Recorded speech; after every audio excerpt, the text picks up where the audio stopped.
Shalom, silakan duduk Bapak Ibu. Shalom. Sepertinya tidak ada orang. Shalom. Sekali lagi, shalom. Ada pepatah yang mengatakan tak kenal maka kalau sudah kenal baru boleh sayang. Ya, mungkin sudah ada di pengumuman minggu sebelumnya. Saya perkenalkan, saya Elia Myron, seorang apologis junior kekristenan di sosial media. Mungkin beberapa dari Bapak Ibu udah tahu saya, tapi yang belum tahu, semoga perkenalan ini dapat membuat kita saling mengasihi. Dan saya berterima kasih sama Tuhan, saya bisa berdiri tempat ini di hadapan Bapak Ibu. Bukan karena saya lebih hebat dari Anda, kita semua sama di hadapan Tuhan. Hanya saja mungkin ini kesempatan saya, dan di hari depan mungkin Anda yang berdiri di sini. Kita akan belajar firman Tuhan. Mana slide yang saya kirim tadi? Kok nggak ada ya? Oke, mana itu?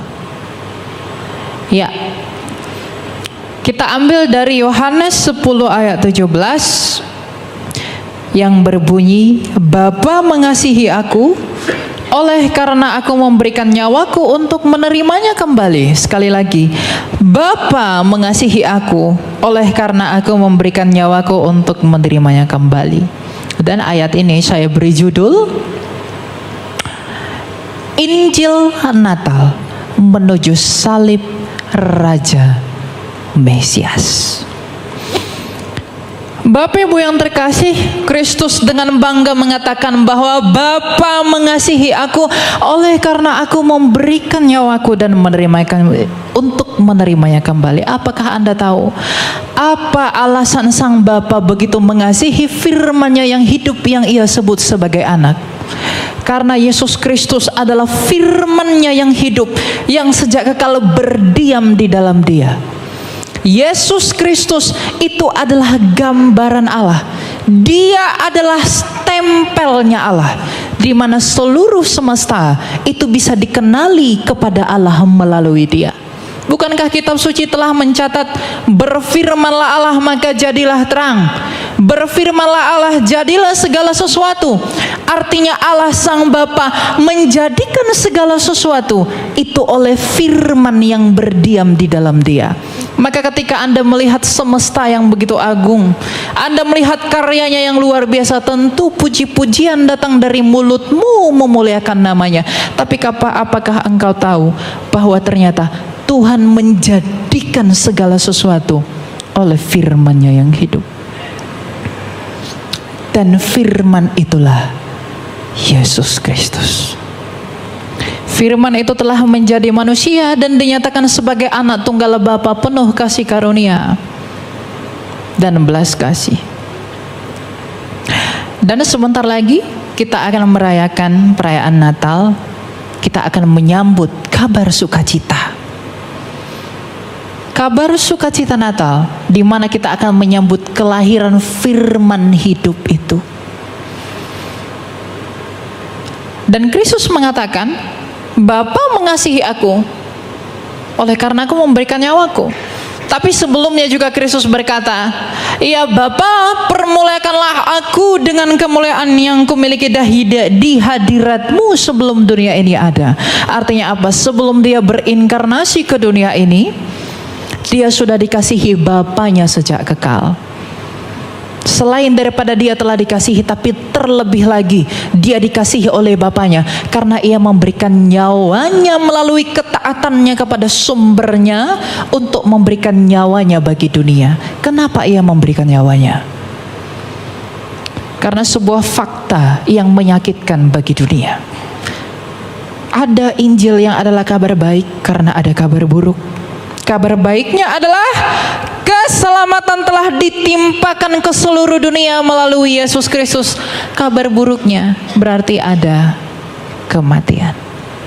Bapak Ibu, kekristenan bukan seperti filsafat bodoh dunia, di mana Tuhan menciptakan dunia adalah untuk mati. Allah kita sejak semula menciptakan nenek moyang kita Adam dan Hawa untuk tujuan yang kekal. Dia menciptakan dunia ini dengan begitu indah. Dia menciptakan manusia menurut kekekalan, bahwa kamu dan saya itu diciptakan menurut gambar dan rupanya sendiri. Siapa gambar Allah? Kolose 1 ayat 15. Gambar Allah adalah Kristus sendiri. Jadi seluruh insan di dunia ini yang bernapas seharusnya tunduk kepada Kristus, karena kamu dicipta oleh Kristus. Karena kamu dicipta oleh Kristus, dan kita semua dicipta menurut gambarnya yang sempurna itu untuk tujuan yang kekal. Dengan demikian Tuhan menguji, maka kekekalan itu dirusak oleh ulah manusia. Apa yang merusaknya? Ketidaktaatan yang membuahkan dosa. Dan dosa itulah yang membuat kita semua harus mati. Kabar buruknya adalah kematian, dan kabar baiknya adalah kehidupan. Makanya Tuhan Yesus berkata, barang siapa yang percaya kepadaku, ia akan hidup walaupun ia sudah mati. Dan di dalam Injil Natal, kabar sukacita Natal inilah kita berbicara tentang betapa besarnya kasih Allah itu. Ketika kita berbicara tentang Natal, kita harus berbicara tentang salib. Ketika kita berbicara tentang kelahiran, kita harus berbicara tentang kematian. Karena ketika kita berbicara tentang kematian, kita berbicara tentang kebangkitan. Bapak, Ibu, saudara-saudari yang terkasih, tidak ada yang seperti Kristus di semesta ini.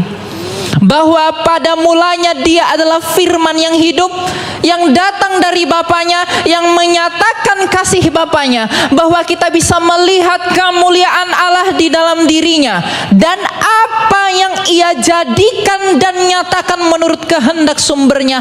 Oleh karena itu, karena ia telah lahir, oleh karena ia telah mati, dan ia tidak hanya mati, tapi karena ia telah bangkit, maka kita semua yang harus mati. Jikalau engkau mau memperoleh hidup, maka engkau harus percaya kepada dia yang telah hidup kembali. Karena tak satu pun engkau temui jalan di tempat manapun selain di dalam Kristus yang telah hidup kembali. Keagamaan di dunia ini begitu bodoh. Filsafat dunia ini begitu bodoh. Mereka berpikir bahwa mereka bisa mencari kebenaran, dan mereka berpikir bahwa mereka bisa mencari hidup di luar dari Kristus yang hidup kembali. Apakah engkau bisa berharap kehidupan dari yang mati? Apakah engkau bisa berharap kekekalan dari dia yang tidak kekal? Mungkinkah engkau berharap kebenaran dari dia yang tidak berbuat benar? Tetapi Kristus sendiri telah dinyatakan untuk memuliakan Allah kita, bahwa tak satu pun yang telah mati namun hidup kembali selain dia. Siapakah yang telah hidup selain Kristus? Dia lahir memang untuk mati, agar kamu dilahirkan kembali. Dia lahir untuk mati, tapi dia mati untuk bangkit. Maka ketika dunia ini mengajak kamu, mari tinggalkan Kristusmu itu, mari lupakan Yesusmu itu, jangan percaya kepada Kristusmu, datanglah kepada yang di luar Kristus, agar aku memberikan engkau rupa-rupa dunia. Berapa lama engkau akan bertahan? Berapa lama engkau akan memperoleh segala sesuatu? Tapi kalau pada akhirnya engkau mati, maka saya harus mengatakan, Natal dengan kabar sukacitanya adalah tanda kesederhanaan Allah. Allah yang adalah maha tinggi. Dalam Filipi 2 dikatakan, yang walaupun dalam rupa Allah, ia tidak menganggap kesetaraan dengan Allah, melainkan mengosongkan dirinya. Natal ini adalah momen di mana kabar baik itu harus kita beritakan. Di mana kabar baik bahwa ia telah lahir, bahwa ia telah mati dengan memberikan nyawanya, namun ia hidup kembali dengan menerimanya kembali. Di dalam kehidupannya itulah kita bisa berharap ada hidup. Maka dengan demikian benarlah perkataan Tuhan kita dalam Yohanes 14 ayat 6, bahwa akulah jalan dan kebenaran dan hidup. Keagamaan di dunia ini selalu berusaha mencari jalan. You are wrong. Kristus adalah jalan. Filsafat Yunani selalu mencari mana yang benar. Kristus berkata, I am the truth. Saya kebenaran. Jadi Kristus adalah jawaban bagi agama. Dia adalah jawaban bagi filsafat, dan dia adalah jawaban bagi hidup. Dan tak akan kamu temui yang seperti itu. Anak-anak muda, dengarkan ini. Mungkin di tengah-tengah zaman ini engkau dipengaruhi oleh pikiran-pikiran yang tidak dari Allah. Gak apa-apa, yang penting saya berbuat baik, yang penting saya benar, yang penting saya oke. Semua agama sama saja, tapi Kristus tidak pernah sama. Dia tidak pernah sama dengan apapun. Jangan engkau berhalakan yang lain, dan jangan engkau mendua kepada salib. Maka dengan demikian saya harus berkata kepada Bapak Ibu, siapakah orang saleh yang tidak mati? Siapakah orang kaya yang tidak mati? Siapakah orang kuat yang tidak mati? Jadi ketika mulutmu berkata bahwa dengan kebaikanku aku bisa menjangkau surga, dengan kebaikanku dan kebenaran yang ada padaku aku bisa mencapai Allah. Bukankah orang Farisi begitu taat pada ritual keagamaannya? Tapi apa kata Kristus? Wahai ular beludak. Karena setaat apapun engkau pada aturan agamamu, sehebat apapun engkau dalam berfilsafat, tapi kalau kamu tidak bisa mengalahkan kematian, kamu tetap ditawan oleh kematian. Tapi karena Kristus sendiri telah hidup, dia sendiri telah bangkit, dia sendiri telah menang, dia turun ke dunia orang mati, dia menginjak-injak dan memporak-porandakan kerajaan maut. Dia mengambil kunci itu dan bangkit sebagai pemenang. Dengan kebangkitannya, ia menggenapi janji Allah kepada Adam dan Hawa, bahwa anak laki-laki dari perempuan ini, ia yang akan meremukkan kepala ular, dan ular itu akan meremukkan tumitnya. Iblis itu berusaha meremukkan tumit Kristus dengan menyalibkannya, tetapi Kristus menginjak maut itu dengan kebangkitannya. Maka Alkitab berkata, di manakah sengatmu, wahai maut? Jadi kalau Anda menyadari bahwa kita semua harus mati, kalau Anda menyadari bahwa semua orang harus binasa, maka tuntunlah jiwamu sendiri dan saudara-saudaramu yang kamu kasihi kepada Kristus yang telah hidup dan menang, agar mereka beroleh hidup. Tapi tentu lakukanlah bukan karena motivasi yang lain. Lakukanlah oleh karena kasih. Tuhan Yesus sudah memberi kita perintah bahwa kamu harus mengasihi Allahmu dan mengasihi sesamamu. Kalau engkau mengaku mengasihi sesamamu, mungkinkah engkau membiarkan orang yang belum diinjili itu akan binasa? Di mana kasihmu ketika engkau berkata, tidak apa-apa kamu di luar Kristus, kamu akan selamat, karena Allah tidak mungkin tega membuat kamu ke neraka. Jangan bodoh. Yang membuat kamu ke neraka bukan Allah, tapi dosamu sendiri. Siapa yang tidak berdosa? Jangan Anda berpikir bahwa Kristus yang sengaja mencampakkan kamu ke neraka. Tidak.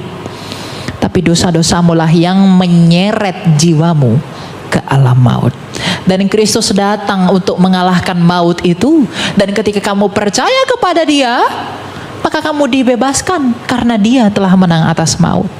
Maka kehidupan yang kekal, kebenaran yang sejati, jalan yang benar, itu hanya dapat kamu temui di dalam Injilnya Kristus. Di luar itu, kamu tidak bisa berbuat apa-apa. Di luar aku, engkau tidak dapat berbuat apa-apa, kata Tuhan kita. Benar. Karena apa yang bisa kau mau perbuat di luar Dia? Nabi-nabi lain mengatakan bahwa percayalah kepadaku agar engkau hidup, tapi dia sendiri mati. Yang lain berkata, datanglah kepadaku, aku akan memberikanmu hal-hal seperti ini. Tapi dia sendiri mati. Tapi Kristus berkata, percayalah kepadaku, karena engkau akan memperoleh hidup. Mengapa dia harus mati? Untuk membuktikan kepadamu bahwa meskipun aku mati, aku berkuasa atas kematian. Jadi kalau orang bertanya, kenapa sih Tuhan mau mati? Memang dia harus mati untuk membuktikan ucapannya bahwa dia bukan pendusta. Karena dia berkata, I am the life. Akulah hidup. Jadi dia harus mati untuk membuktikan bahwa dia adalah kebangkitan. Kalau dia tidak mati, kita tidak tahu bahwa dia bangkit. Maka saya harus katakan, tidak ada kebanggaanmu selain Kristus. Tidak ada kekayaanmu selain Kristus.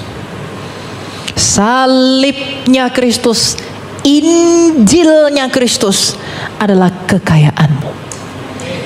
Di luar itu, kamu tidak bisa berbuat apa-apa. Maka kalau engkau sudah mengerti bahwa mengapa engkau harus tetap dan setia di dalam Injil, engkau sudah mengerti bahwa engkau harus setia di dalam perkenanan Allah, maka peganglah teguh iman itu.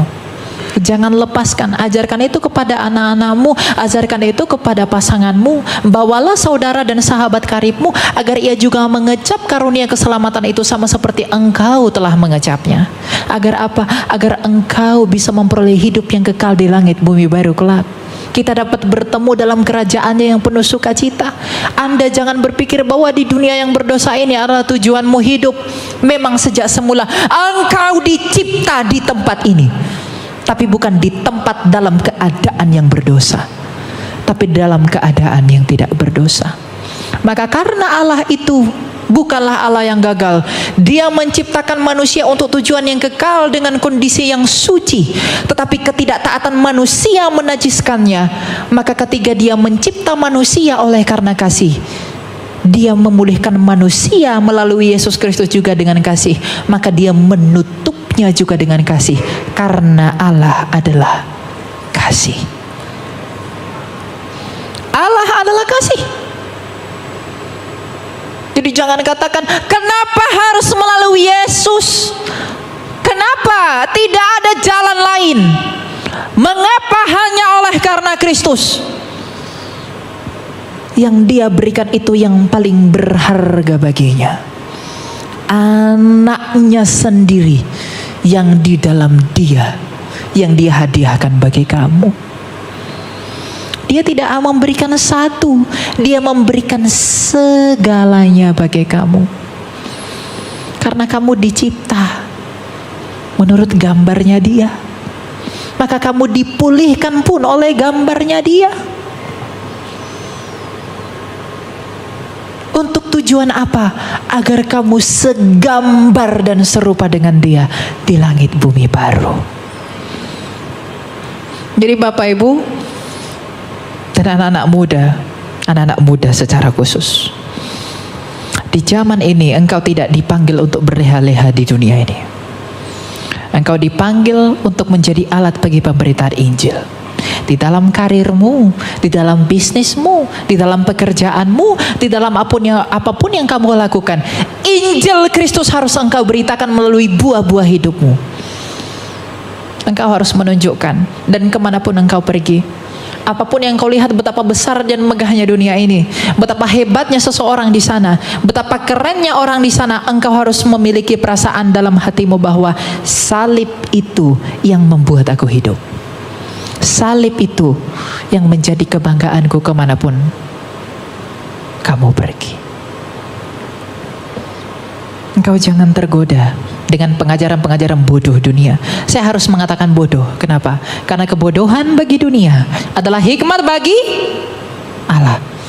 Tapi hikmat bagi dunia adalah kebodohan bagi Allah. Makanya Rasul Paulus, rasul yang begitu kita cintai, dia berkata, pemberitaan tentang salib adalah kebodohan bagi dunia, tetapi itu adalah kekuatan bagi Allah. Jadi kalau engkau masih berpikir salib itu adalah sebuah kebodohan, maka engkau adalah orang-orang yang mau binasa. Tapi kalau kau dalam hatimu berpikir, oleh salib aku dipulihkan, oleh salib aku dimenangkan, oleh salib aku dapat bertemu dengan Allah, maka kasih karunia Tuhan menyertai kamu senantiasa. Maka mana tadi judul yang tadi?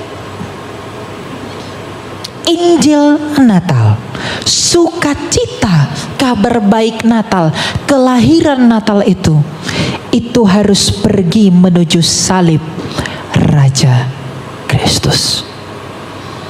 Karena Natal itu ada, karena salib itu ada. Apa yang dinantikan para nabi? Apa yang dirindukan para nabi? Apa yang dirindukan Musa? Apa yang dirindukan Elia? Apa yang dirindukan oleh Daud? Musa berkata, yang seperti aku akan datang. Daud berkata, tangan dan kakinya akan terpaku dan ia akan mengucapkan, Eli Eli lama sabachthani. Mika mengatakan, dia akan lahir di kandang domba. Yesaya mengatakan, ia akan diletakkan di antara dua orang penjahat. Dan dia mengalami penderitaan itu bukan oleh karena kesalahannya, tapi oleh bilur-bilurnya kita menjadi sembuh. Para nabi selama ribuan tahun menanti-nantikan satu anak ini. Dan 2028 tahun yang lalu lahirlah dia di Bethlehem yang bernama Yesus Kristus. Dan sebentar lagi kita akan merayakan Natal.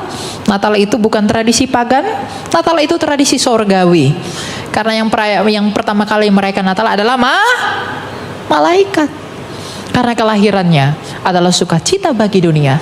Karena dunia telah bersukacita bahwa dia telah lahir, tapi terlebih-lebih lagi dunia bersukacita karena dia telah mati dan hidup kembali. Makanya ayat yang saya ambil, Bapa mengasihi aku oleh karena aku memberikan nyawaku untuk menerimanya kembali. Di dalam satu ayat itu seluruh tema Injil Mesias itu diberitakan. Karena kasih dia datang, dia lahir. Karena kasih ia mati, karena kasih ia hidup.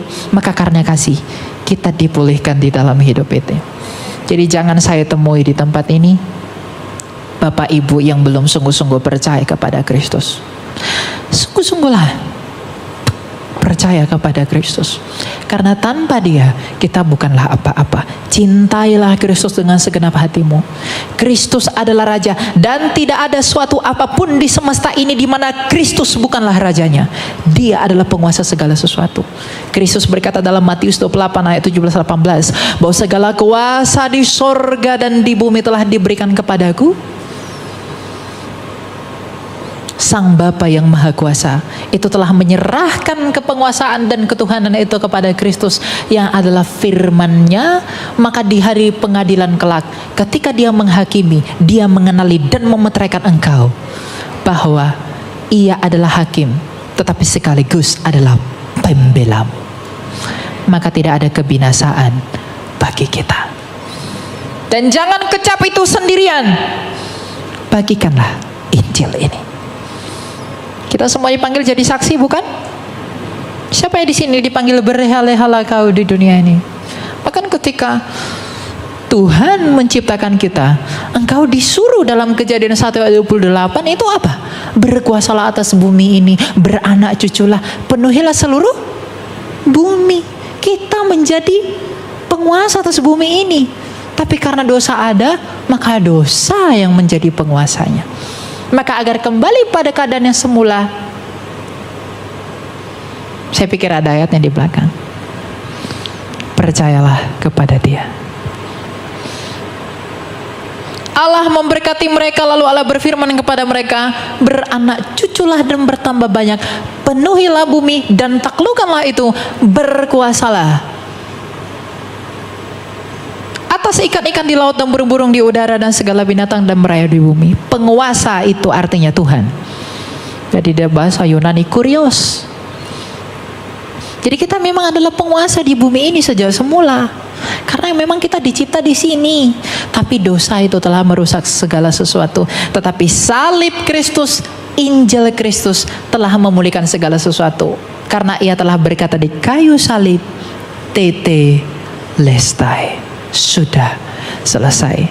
Sebagai penutup, pada akhirnya saudara-saudariku yang terkasih di dalam nama Tuhan, ketika Anda sudah mengerti bahwa mengapa Anda harus percaya kepada Kristus, mengapa Anda harus datang kepada Kristus, dan mengapapun Anda harus dipanggil untuk menjadi alat bagi kemuliaan Kristus. Terlebih anak-anak muda, gunakanlah segala talenta yang ada padamu untuk menginjili semua orang.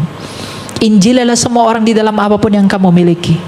Kamu boleh berambisi jadi kaya, kamu boleh berambisi jadi kuat, kamu boleh berambisi menjadi bijaksana. Tetapi Nabi Yeremia memperingatkan kamu, janganlah kamu bermegah karena kekayaanmu, kekuatanmu, dan kebijaksanaanmu. Tapi biarlah engkau bermegah oleh karena engkau mengenali dan memahami bahwa Allah Tritunggal itu adalah Allah yang penuh belas kasih, keadilan, dan kebenaran. Belas kasih dinyatakan oleh Sang Bapa, keadilan dinyatakan oleh firman yang hidup di dalam salib itu, dan kebenaran itu dimeteraikan oleh Roh Kudus.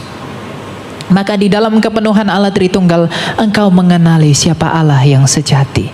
Maka teguhlah dan diamlah di dalam Injil itu, berbuah lebat dan pergilah ke seluruh bangsa, agar ketika engkau mati, engkau mengucapkan apa yang diperkatakan Rasul Paulus, bahwa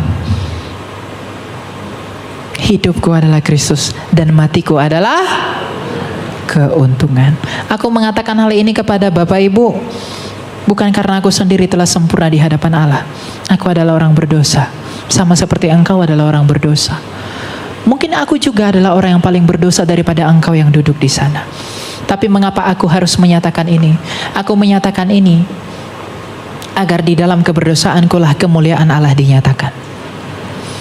Jikalau ada tertulis bahwa di dalam kelemahan Rasul Paulus kuasa Kristus menjadi nyata, apakah aku tidak dapat mengatakan bahwa di dalam keberdosaanku lah kemuliaan Allah dinyatakan melalui pengampunannya di dalam Injil. Berbahagialah dan setialah untuk selama-lamanya. Pergilah dan berbuahlah. Tuhan memberkati. Kita berdoa. Allah Bapa yang bertata dalam sorga, Bapa yang baik, Bapa yang mulia, terima kasih Bapa bahwa Engkau mengizinkan kami untuk mengetahui bahwa Engkau adalah Allah kami yang penuh belas kasih, keadilan, dan kebenaran. Bapa, apa yang telah kami dengarkan, biarlah kiranya Engkau yang memampukan kami untuk menjadi pelaku atasnya. Kami Engkau panggil untuk menjadi pelaku firman. Janganlah kami hanya menjadi pendengar, tapi mampukanlah kami untuk melakukan itu, dan mampukanlah kami untuk mengasihi Engkau terlebih-lebih lagi, agar kami dan di dalam kami kemuliaan-Mu dinyatakan. Kami adalah hamba-hamba dan anak-anak-Mu yang setia. Memang kami adalah anak-anak-Mu yang telah dinyatakan melalui Kristus. Tapi biarlah juga kami dapat melayani-Mu dengan apa yang Kau berikan bagi kami. Inilah kami Bapa, terima kasih Bapa. Segala kemuliaan dan hormat hanya bagi-Mu saja, dan juga bagi Putra-Mu Yesus Kristus yang hidup, dan bagi Roh-Mu yang kudus, sekarang dan selalu serta sepanjang segala masa. Amin. Shalom. Thank you. Jangan lupa like dan subscribe ya teman-teman.